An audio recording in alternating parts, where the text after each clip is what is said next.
Well, hello, folks out there in YouTube land. Got a big show lined up for you. Let's get right on into it. All right, let's pull up that screen. All right, this is the big question.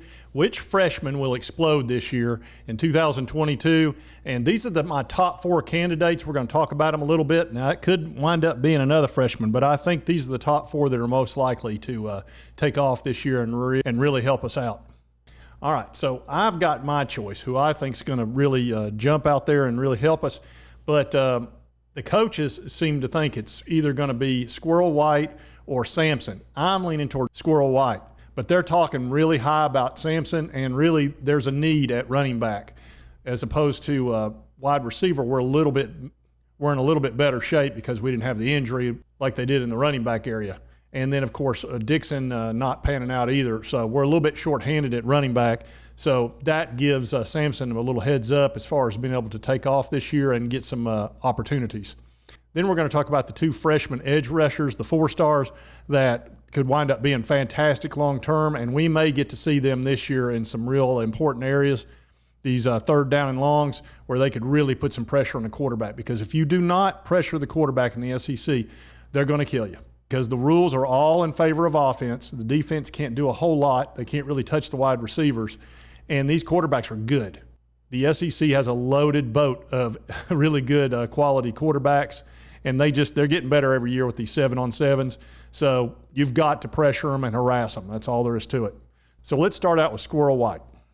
And the most important thing that happened with Squirrel, I didn't even realize what a problem this was going to be. You know, Squirrel's not a big guy, and they were having trouble getting his uniform squared away, but I think they've solved it, and here's the uniform they're going with.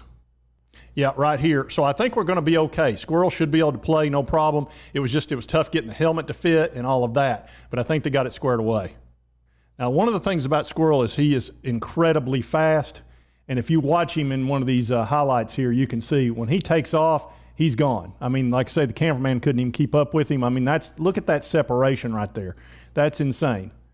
All right, now here's another really interesting play with Squirrel, and this is one of the things that I think is going to make him very difficult for it. There, you almost, nope, you didn't get me there. You got to be quicker than that. Oh, you almost had it. You got to be quicker than that. Yeah, you didn't get him. And that's just pure burner speed.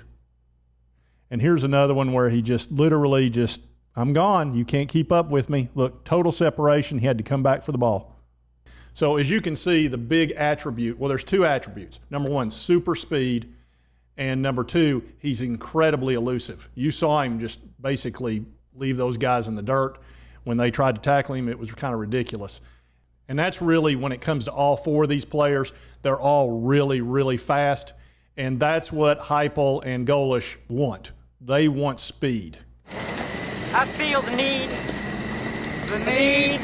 for speed.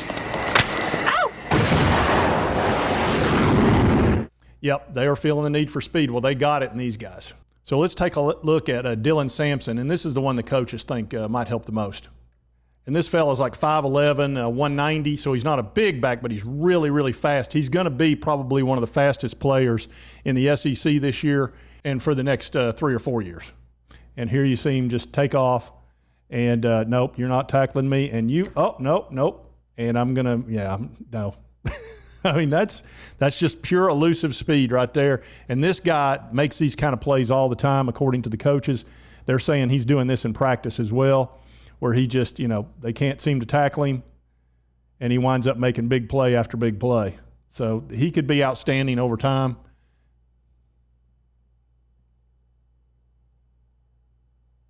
And great hands. Are saying he's got great hands, and you can see right there, I mean, that's what you need if you're going to play in Heupel's offense. If you can't catch, you'd better be an unbelievable running back, because you need to be able to catch the ball. And there's just pure speed, and that's too easy for him.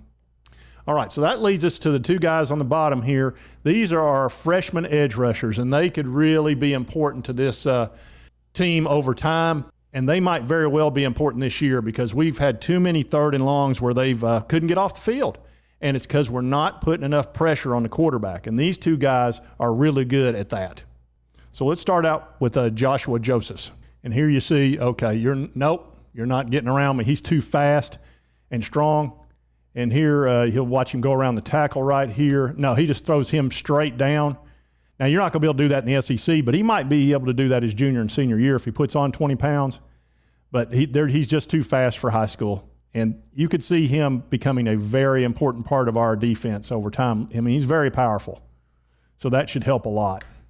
So it's pretty obvious that he's not only really fast, when he grows into that frame, he's going to be almost unstoppable. So, and that's what we need. We need guys like that to come off that edge. And of course, you know, we've got Shadavian Bradley coming in, and we've got another almost 5-star, the #1 recruit in Tennessee, right here, Caleb Herring. So between Caleb and also Shadavian, on top of these two guys, I'm telling you, we're going to be tough on the edge. And here we've got a James Pierce, and you'll get to see what he can do. And here he just bull rushes and boom. Nope, you're not going to get that pass off. Here he comes around the edge.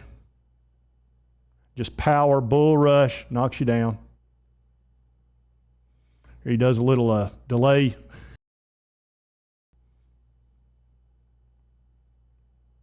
Another bull rush, boom. Nope, nothing for you. So I feel pretty good about this class. Look, when Heupel came in last year, I mean, he came into a disaster. We had 30 transfers. Pain.